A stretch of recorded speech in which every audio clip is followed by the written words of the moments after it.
bird, because they're all different. Some of them, they look like it looks like a, kind of a connect the dot thing. There's little white feathers everywhere. And some, there's very few, if almost none, but that's dependent upon where they are in their stage of development. All right. Okay, so we caught one of them. Okay. So that's why people say, well, it's got to be the juvenile, because of the fact that there's so much, it just, the description, if you find one without the white, that's got to be the right bird. Kind of. Kind of? What are you thinking here? I don't know. You want me to keep going and you formulate your thought? Okay. Yeah. Okay. We'll continue on. So we've just described what the juveniles look like in pretty good detail, and people are saying, well, obviously, as we said before, Audubon shot a very big one, and it was a really, really big one, and of course, it didn't have any white feathers on it because it just happened to be one that didn't have a whole lot of white feathers on it. If you can, and we're going to post a photo of this available, one of the prints out of the book is available. There's some great high-res scan of the page from the folio, and it's phenomenal to look at. But when you look at that bird, there's no white on it. And no, I'm seeing it. And I will state now that it is also very dangerous to rely on a single painting of an animal and say that is definitively what they all look like. Or a single specimen. Yeah, I started to draw conclusions from it myself until I caught myself and realized that was the wrong thing to do. Yeah. But when you look at that and you see the images of the juveniles, you think, well, that could be it. But the thing is, Audubon knew that the bald eagle juvenile was brown and white, and the adult had the white plumage on its head. He was aware of that. He had observed them for years. In his writing, he talks about the juvenile sea eagles. Like, he knew what they were. While some of his contemporaries thought they were two different birds, he had always argued that they were one. So to say that he couldn't identify it is a little weird when he kept saying, oh no, that's the juvenile. Like, he gets it. Yeah. So there's holes in the argument of his critics. For sure. Yeah. I would agree with that. But what? But so one of the things I said in the beginning is maybe the fact that he literally just made it up. We talked about he could have just completely fabricated it. There's a really great story that substantiates possibly that he did that because he had done that before. Have either of you ever heard of Constantine Rafinescu? Of course, the movie star? Yeah. Yeah. No, not the movie star. Oh, who? I have not. Okay. No. Constantine was a French naturalist, and he was very prolific in hunting for and finding and naming new species of animals and plants. And in 1818, he had seen some of the work that Audubon was doing in some of his paintings and drawings, and he decided that the best thing to do was attach himself to Audubon for a while, since that guy was always going out into unexplored areas, and he could tag along and find all these other unknown creatures and plants and name them and have it underneath his catalog of things that he found and named. I see the makings of a really good buddy movie here. Well, I don't know, because Constantine was not a normal guy. I mean, the best thing I've ever heard is the description of him is Audubon got a letter of introduction when he showed up, and that letter of introduction described him as an odd fish. He was kind of a weird guy. He's described as an erratic genius, and most people did not like him. They just couldn't take him, but Audubon seemed to kind of take a shine to him. And I think it's because of the antics that this guy went through all the time. Like, apparently in the first month that they were together, Constantine destroyed Audubon's violin. Oh, oopsie. That's a because a bat flew in the window, and he was convinced that the bat was a new species, and he was trying to swat the bat down with the violin, and obviously hit something that was not the bat and destroyed it. Did Constantine happen to be rich? I do not believe that he was an exceptionally rich man. I was gonna say that could explain why struggling Audubon was like, "Hey, Yeah, hang out with me, no bring your problem." wallet, dude. Yeah. I think they were. I think they were at the same level. You know, they weren't. One wasn't socioeconomically higher than the other. They were kind of. What's the word I'm looking for? They were the same, contemporaries. I can't think of the word I'm looking for, but they were the same thing in that scale. Stop looking at me like that. You're laughing at me. I can't think of the word. It's also why, the same reason Audubon kept Constantine alive. That's why we keep you around too. I know. Yeah. I know. I realize. You always said that's why we keep you alive too. I know you corrected I accidentally yourself. said I like Constantine alive. I'm sorry. Okay, so let's get back to Constantine and Audubon. Constantine was very, very prolific in his naming. He has, to his credit, named 9,400 species. 9,400 individual plants and animals that he discovered were unique and gave a name to. So the guy did this his entire life. It's pretty intense. It's pretty intense. That's a lot of work, yeah. He was also a sucker. And I say that because in the time that he spent with Audubon, Audubon decided to make him the butt of a joke. And I don't think that Audubon probably intended for that joke to go as far as it did. But what he did is in their travels, he started describing animals that he had seen in the Americas. And those included, which by the way, Constantine recorded all of these and named all of these creatures. But he recorded 11 fish, 9 rodents, 3 snails, 2 birds, 2 plants, and 1 mollusk that did not exist. Was there a jackalope in there anywhere? No, but there was like the big-eyed jumping rat, and there was these fish like it took 30, 50 years for some of these things to be the first ones to be found as not real. And oh my God, how? Because the scales on one of the fish were described as bulletproof. That'd be nice. What? Who thinks that's real? But somehow it got into because Constantine recorded it, and I don't think Audubon expected him to actually do it. It's unfortunate for Constantine because now, years later, people are going through and reviewing everything that he cited to see if it's real, and especially the stuff during the time with Audubon is highly suspect. I bet.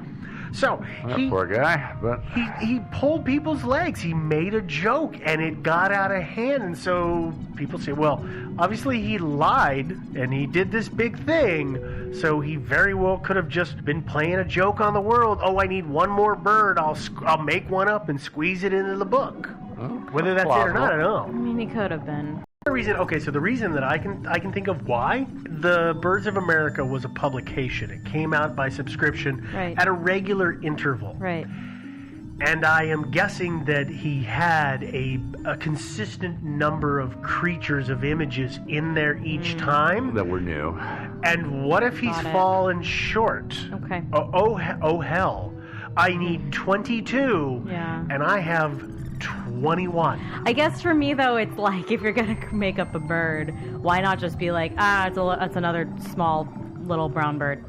That would definitely be easier to get around. It'd be super easy to get away. Yeah, they're not nearly so noticeable. They're not. And then people are saying, how do we same. find these? Well, just go out in the woods and look. Well, I went and I didn't see it. Well, they're small, dude. They're little. Yeah. Well, but the exact opposite, he could say, well, you can't see it. Well, they're super rare. The Canadian trapper that I talked to said they're very rare and you don't see them very often. So, no wonder you haven't come across one in the natural world. They're just super rare. Sorry, guys. It's entirely possible it was already on its way to extinction. That is something that we are going to talk about, and we should talk about in the theory that we're about to go into, which is indeed the Washington's eagle was real. But and this could go either place, really. Okay, but, did anybody ever consult any of the local native tribes about this thing? You'd think that they would have, especially if it had been centuries before, much more numerous. You'd think they would know all about it. I do not. In Audubon's writing about the Washington eagle, I only saw mention of the Canadian trapper and then one or two other European transplants science. He doesn't talk about talking to the natives at all in regards to this particular bird. Yeah, you would think they would have been aware of it. You would think. Yeah. And that actually is later on in the theories. Oh, is it really? Oh, okay. Yeah. All right. It's actually something that comes up later. All right. So let's talk about, unless you guys have anything else for it didn't actually exist. Nope. No, not really. Okay, just making sure. Let's go into It's Real. Obviously, the assessment that Audubon made that the Washington eagle was a distinct species, according to this, is real, and the reason that we don't see it anymore is what we've just talked about, which is that or a number of times now, that it went extinct. Yeah. Because everybody said you very rarely saw it. You couldn't ever, once in a great while you came across him, and he just got lucky to have a specimen to include in the Birds of America.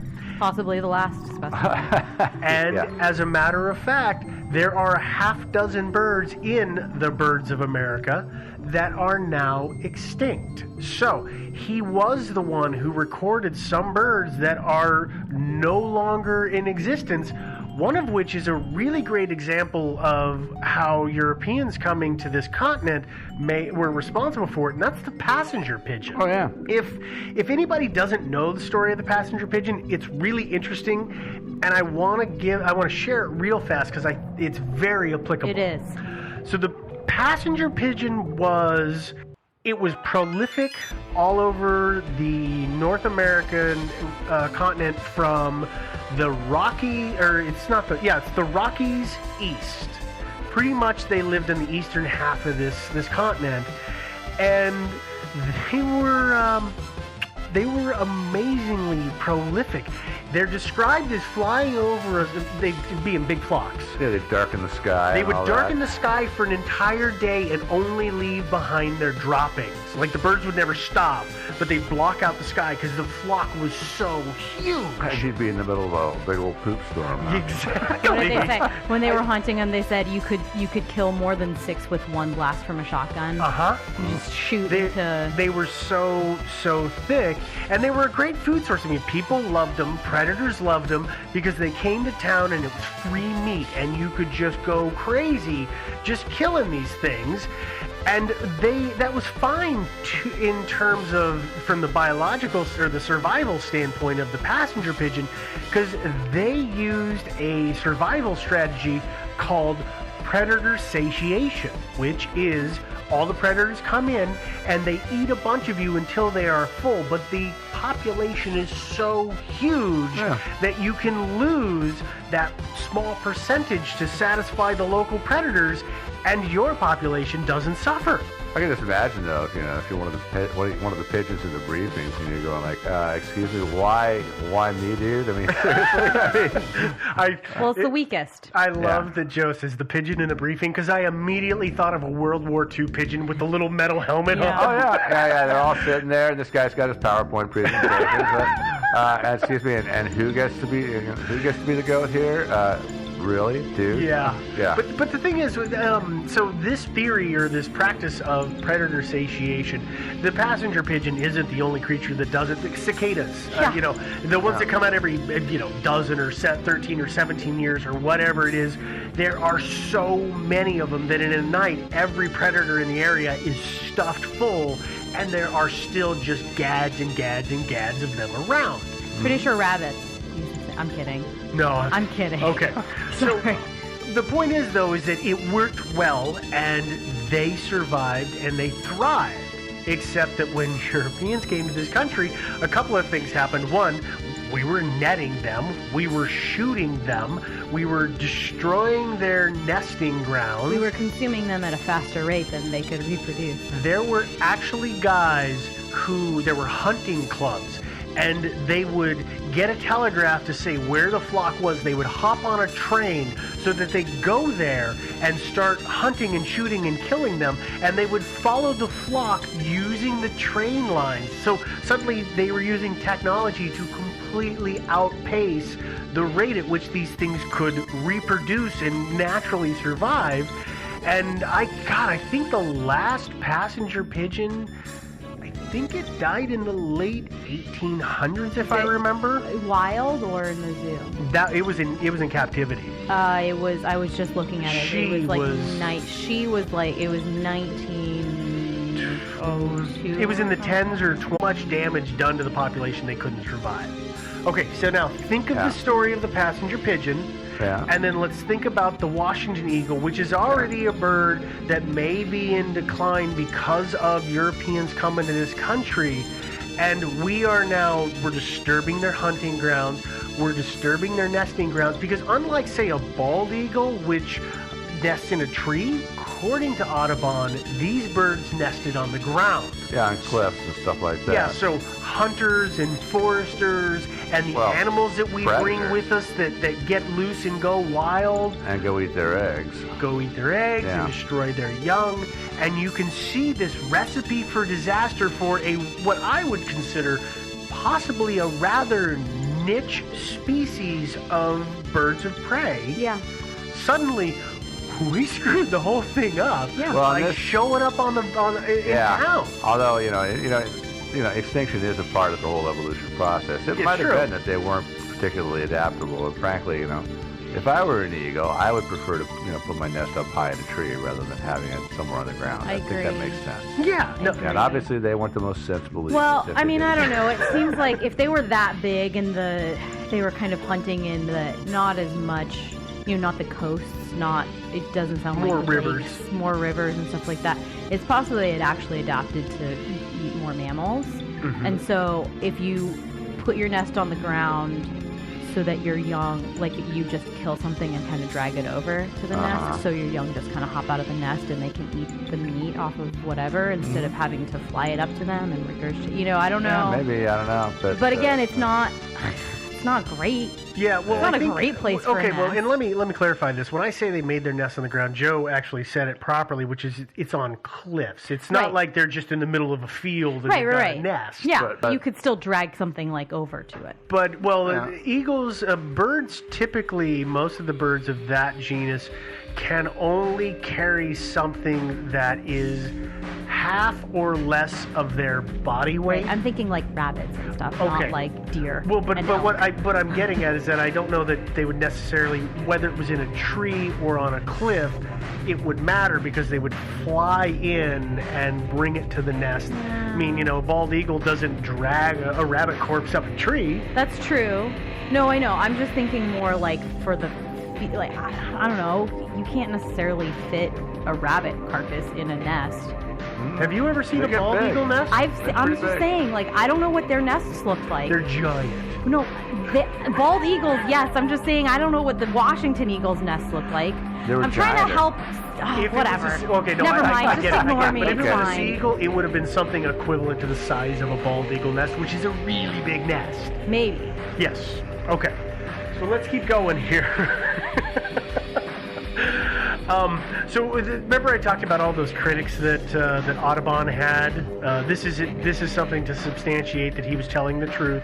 There was, for many, many years, he had, not only in the birds that he drew or painted, but he would also paint the flora and the fauna that was around them that he'd seen in the region or the area. Mm-hmm. Well, one of the things that he had in one of his drawings was the yellow water lily, which everybody said, that plant doesn't exist, man.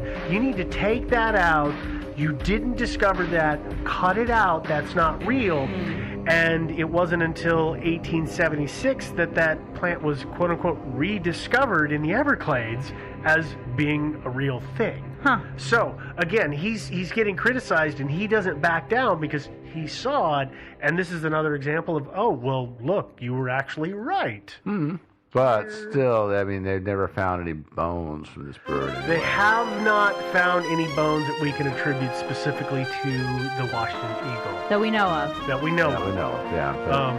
Yeah, and the thing is people have said, well, maybe they mixed in with the bald eagle population. Maybe they were able to crossbreed. Mm-hmm. One of the things, though, that I find that makes that probably not plausible is one other physical description of the Washington eagle, which is, I believe you pronounce this the lair or the seer. I'm not sure which, but if you look at birds, they have that kind of fleshy bit. Some birds have that fleshy bit at the top of their beak. Yeah. It's kind of like the cuticle on your hand or on your fingernails. Well, the Washington eagles were described. The seer, whichever it is, doesn't match up to what is seen on bald eagles in any stage of their development. So again, that's one more thing that it's like, well, if he's done all these other things and they've been found out to be real, I have a hard time saying.